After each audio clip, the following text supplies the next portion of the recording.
For decades, we've had to go to Germany to get our sports sedans, to get our mixture of performance and luxury.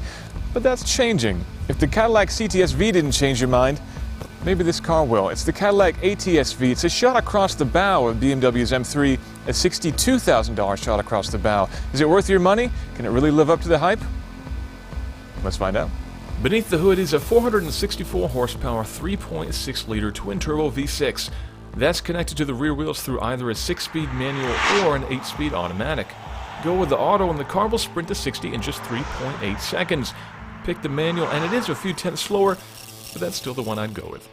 Now, while I love the way the Cadillac looks on the outside, I gotta say I'm not so fond of the interior. It's got some nice touches. The leather overall is pretty good. There's some carbon fiber insets here and there which look quite nice as well, but there's also a lot of cheap rubber and kind of shiny black plastic that picks up fingerprints and dust, and overall just doesn't look very nice. There's also the Q system, which is not my favorite to say the least. It's improved quite a bit over the past couple of years, but it's still very sluggish to use. It takes a long time to boot up when you turn the car on. And ultimately, it's not as quick to use as the competition. Something like BMW's iDrive, for example, is, in my book, far preferable.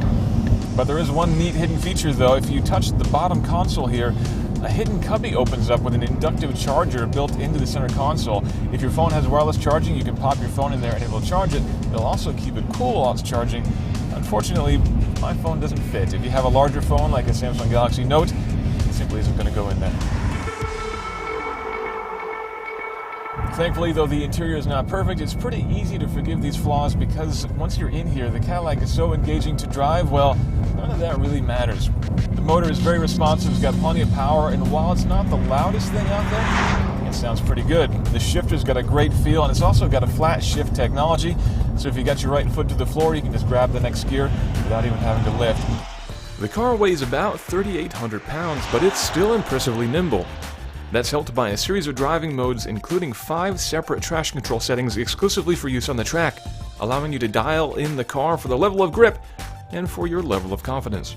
With the TC on, the car is still incredibly engaging and poised, but even with it off, it's still nicely balanced and fun, crucially, without being scary. Brembo brakes at all 4 corners use traditional discs, but they don't fade even after many consecutive laps. No, this isn't a track toy by any means, but out here, it's more than capable of holding its own.